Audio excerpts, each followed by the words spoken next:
అందరికీ నమస్తే అండి. రాష్ట్ర వ్యాప్తంగా ఒక రాజకీయంగా కావచ్చు, ఈ మద్యం పరంగా సంచలనం రేపిన నకిలీ మద్యం కేసులో, నకిలీ మద్యం రాకెట్లో పూర్తి స్థాయి ఆధారాలతో దొరికిపోయి దోషిగా నిలబడింది అద్దేపల్లి జనార్దన్ రావు గారు.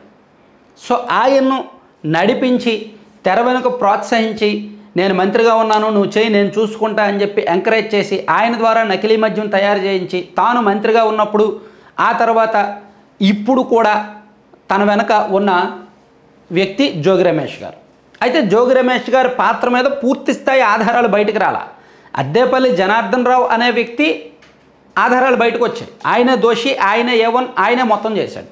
సో ఆయన చేత చేయించింది జోగి రమేష్ అని అద్దేపల్లి జనార్దన్ రావు గారు వీడియో రిలీజ్ చేశాక బయట ప్రపంచానికి తెలిసింది తప్ప పూర్తి స్థాయి ఆధారాలు అయితే మాత్రం రాలేదు.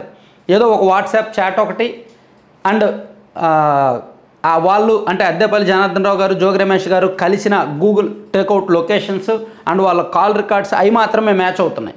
లీగల్గా న్యాయస్థానాల్లో ఈ ఆధారాలు చెల్లుబాటు అవ్వవు. వాట్సాప్ ఆడియో కాల్స్ కానీ, వీడియో కాల్స్ కానీ, వాట్సాప్ చాట్లు కానీ కోర్టు పరిగణలోకి తీసుకోదు. అలాగే లొకేషన్స్ కానీ, కాల్ రికార్డ్స్ కానీ కోర్టు పరిగణలోకి తీసుకోదు. అసలు ఆయన చెప్పాడు అన్నానికి డాక్యుమెంటల్ ఎవిడెన్స్ ఏంటి, దానికి సాక్ష్యం ఏంటి, అవి మాత్రమే కోర్టు పరిగణలోకి తీసుకుంటుంది. సో ఈ నకిలీ మద్యం కేసులో జోగి రమేష్ అనే వ్యక్తి పూర్తి స్థాయిలో అతని పాత్ర ఏంటి అనేది లీగల్గా నిరూపించలేం, కానీ రాజకీయంగా లాజికల్గా అతని పాత్ర స్పష్టం. కొంత జనం నమ్మేలా, కోర్టులు నమ్మకపోయినా జనం నమ్మేలా కన్విన్సింగ్గా ప్రాథమిక ఆధారాలు వచ్చాయి. సో జోగి రమేష్ గారు ఇప్పుడు నోరేసుకొని పడిపోతున్నారు చంద్రబాబు గారి మీద, లోకేష్ గారి మీద ప్రెస్ మీట్లు పెట్టి మీరు ప్రమాణం చేస్తారా, నేను ప్రమాణం చేస్తాను, నేను అటువంటి వాడిని ఇటువంటి వాడిని అని చెప్తున్నారు. సో జోగి రమేష్ గారు రాజకీయం మొదటి నుంచి చూస్తే ఆయన ఫస్ట్ టైం కాంగ్రెస్ నుంచి ఎమ్మెల్యేగా గెలిచారు. ఆ తర్వాత నియోజకవర్గం మారారు. వైసీపీ నుంచి ఎమ్మెల్యేగా ఒకసారి ఓడిపోయారు, మరోసారి గెలిచారు. సో గెలిచిన తర్వాత మంత్రి పదవి కావాలనిపించింది. అరే నేను బీసీ వర్గం, గౌడ సామాజిక వర్గం, నాకు మా సామాజిక వర్గంలో మద్దతు ఉంది, సో నాకు మంత్రి పదవి ఇవ్వకపోతే ఎట్లా అని చెప్పి ఫైట్ చేశారు. చివరికి మంత్రి పదవి రావాలంటే జగన్మోహన్ రెడ్డి గారి దగ్గర మంచి మార్కులు రావాలి. సో పదవి కోసం మంచి మార్కులు రావాలంటే మనం ఏదో ఒకటి చంద్రబాబు నాయుడు గారిని టార్గెట్ చేయాలి, వ్యక్తిగతంగా దూషించాలి. కొడాలి నాని, వల్లభనేని వంశీ, రోజా లాంటి వాళ్ళు అలాగే పదవులు పొందుతున్నారు. సో వాళ్ళకి జగన్మోహన్ రెడ్డి గారి దగ్గర అలాగే మంచి మార్కులు వచ్చాయి చంద్రబాబు నాయుడు గారిని వ్యక్తిగతంగా దూషించడం ద్వారా.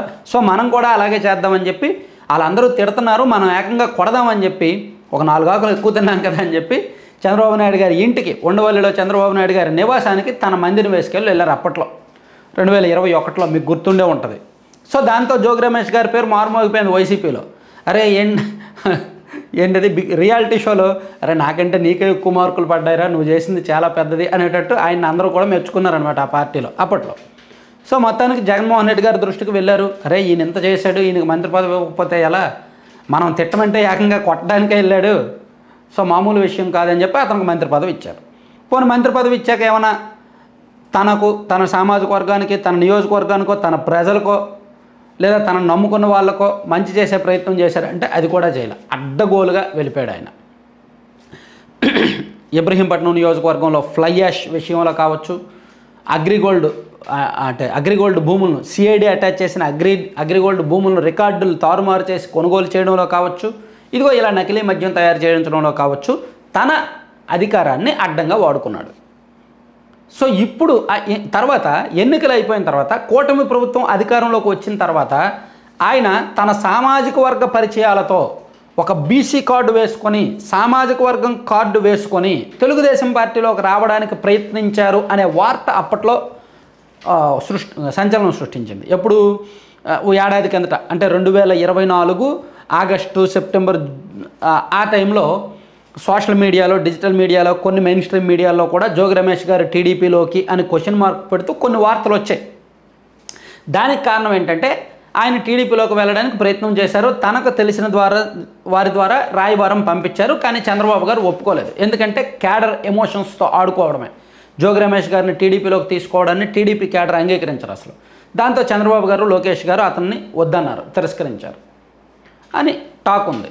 సో దాంతో జోగి రమేష్ గారు లేదు, ఇంకా మనకు రాజకీయ ఫ్యూచర్ లేదు, మనం ఇప్పుడు టీడీపీలో వాళ్ళు మనకు రానివ్వరు, సో అటు ఇటు కాకుండా పోతాము, సో వైసీపీలోనే స్ట్రాంగ్గా ఉండాలి, ఇంకా ఇక్కడ ఉంటేనే బెటరు, వేరే పార్టీ మనం చేసిన పనులకు వేరే వాళ్ళు రానివ్వరని చెప్పి ఆయన మళ్ళీ వైసీపీలో ఉంటూ ఇవన్నీ మొదలుపెట్టాడు. ఈ క్రమంలోనే ప్రభుత్వం మీద ఏదో ఒక పెద్ద ఒక స్కామ్ తెర మీదకి తీసుకురావాలి. అలా తీసుకురావాలంటే తనకు అద్దేపల్లి జనార్దన్ రావు గారు తెలుసు కాబట్టి ఇలా చేయించాడు. అంటే నేను ఇదంతా అద్దేపల్లి జనార్దన్ రావు గారు విడుదల చేసిన వాంగ్మూలం ఆధారంగా చెప్తున్నా.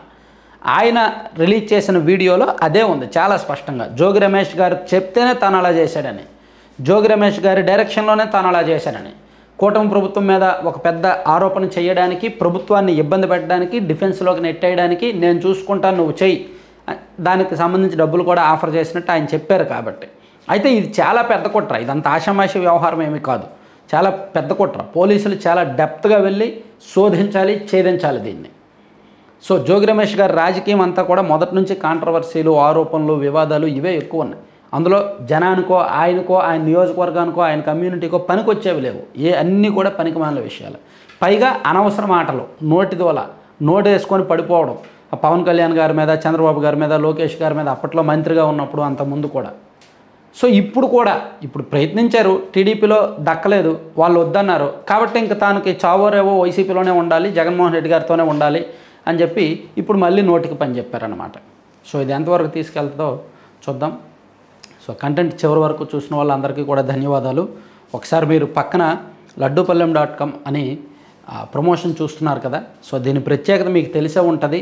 వీళ్ళ దగ్గర దాదాపుగా 20 రకాల లడ్డూలు ఉంటాయన్నమాట. ఇవన్నీ కూడా ఆరోగ్యానికి బెనిఫిట్స్ ఉండేవి, మల్టిపుల్ బెనిఫిట్స్ ఉండేవి. గోంద్ లడ్డు, గోంద్ కఠోరా అంటే తెలుసు కదా. సో ఇది లడ్డూగా తయారు చేసి వీళ్ళ దగ్గర దొరుకుతుంది, బయట ఎక్కడ ఉండదు. ఇది మల్టిపుల్ హెల్త్ బెనిఫిట్స్ ఉంటాయి. అలాగే ఫ్లాక్ సీడ్స్, గుమ్మడి గింజలు, పొద్దుతిరుగుడు గింజలు, మల్టీ సీడ్స్, అలాగే డ్రై ఫ్రూట్స్, నట్స్, దాంతోపాటు మిల్లెట్స్ అంటే రాగి, సజ్జ, జొన్న, కొర్ర వంటి మిల్లెట్స్ ఇవన్నీ కూడా వీళ్ళ దగ్గర ఉంటాయి. అలాగే ఈ మిల్లెట్స్తో చేసిన హాట్ స్నాక్స్, జంతికలు, మురుగులు, రిబ్బన్ పకోడా, పూస అటువంటివి. వాటితో పాటు మీకు బయట ఎక్కడ దొరకదు protein powder, ABC powder, moringa powder అంటే మునగాకు పౌడర్, అటువంటివి అంటే డ్రై డేట్స్ పౌడర్ కావచ్చు, వీట్ స్ప్రౌట్స్, అవి కూడా వీళ్ళ దగ్గర ఉంటాయన్నమాట. ఇలా ఇవన్నీ కూడా ఆన్లైన్లో లడ్డూపల్లెం.com అనే స్టోర్ పెట్టి అమ్ముతున్నారు. సో వీళ్ళ దగ్గర దీపావళి ఆఫర్స్ కూడా ఉన్నాయి. మీరు లడ్డూపల్లెం.com సైట్ విజిట్ చేసి ఆఫర్స్ పొందొచ్చు, కొనుగోలు చేయొచ్చు. లేదా 9997839994 ఆ నెంబర్కి వాట్సాప్లో లేదా కాల్ చేసి ఆర్డర్ చేయడం ద్వారా మీకు ఏం కావాలో అది తీసుకోవచ్చు. సో కంటెంట్ చూశారు కదా. మనం ఈ కంటెంట్ విషయంలో కానీ లేదా మనం చేస్తున్న ఈ ప్రమోషన్ విషయంలో కానీ మీకు ఏమైనా అభ్యంతరాలు ఉంటే నాకు కింద కామెంట్ చేయొచ్చు, లేదా డిస్క్రిప్షన్లో మన మెయిల్ ఐడి ఉంది, డిస్క్రిప్షన్లో మన ఛానల్ మెయిల్ ఐడి ఉంటుంది, మెయిల్ ఐడికైనా మీరు మెయిల్ చేయొచ్చు. అలాగే మీ నియోజకవర్గాల్లో జరుగుతున్న అంశాలను, అంతర్గత అంశాలను ఏమైనా నా దృష్టికి తీసుకురావాలన్నా, మీరు ఏమైనా మా టీంలో జాయిన్ అవ్వాలన్నా, మీకు ఇంట్రెస్ట్ ఉంటే కనుక కింద మెయిల్ ఐడికి మెయిల్ చేయండి. మా టీం మీతో టచ్లోకి వచ్చి మాట్లాడతారు. Thank you.